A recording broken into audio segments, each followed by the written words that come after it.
You know, it's one thing to give a lecture in abstraction, but it's even more telling when you see the real McCoy, the real thing. Now, we are 174 miles south of where we came from, that's Aswan. We are now on the border between Egypt, Upper Egypt, and Nubia. And we are standing before one of the most awesome temples in Egypt, that is to say, the rock-cut temple of at Abu Simbel of Ramesses II.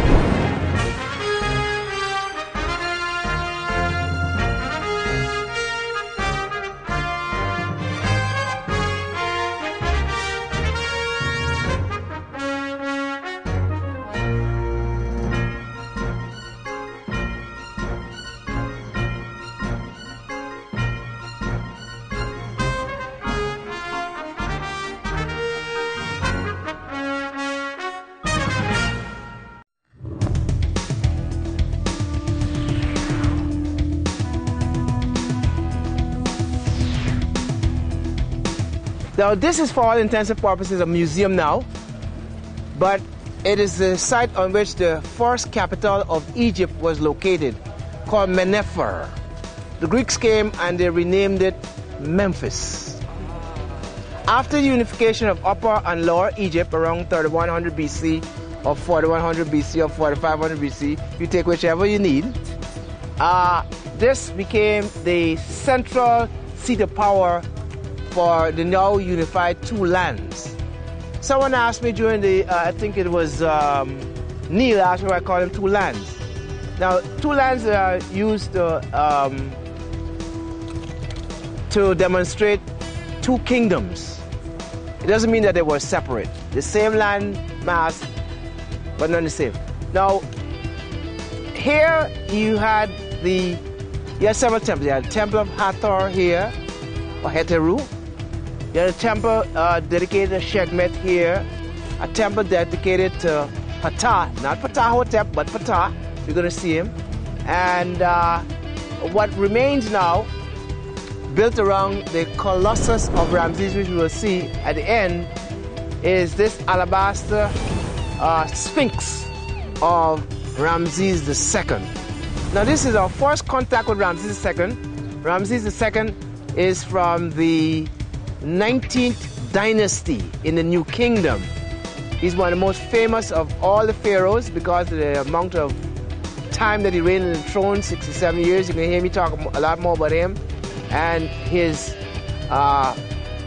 fame or infamy, depends on how you look at it, of having more than 100 sons and daughters. So Ramesses has left his imprint all over Egypt, and this place is no different from where he left his imprint. So now let's go and look at some of the things that have remained. This magnificent rock-cut temple that we're standing before it started in the 37th year of the reign of Ramesses II. This temple was about 600 feet backwards towards Lake Nasser behind us there, and about 210 feet down. Now, after the damming incident of the Aswan Dam in the 1960s, this temple and many other temples were flooded. It was besieged by water, and the Egyptian government, the Arab Republic of Egypt, petitioned the UNESCO and some other European countries like Russia, United States. They came together in this international effort to save these two particular monuments, among others. When we go to Isis Island, we'll see a hard temple. There was another one that was salvaged from his watery grave. So it was brought up from the bottom, cut into pieces as I showed you in the museum yesterday, and then placed here in this artificial mountain.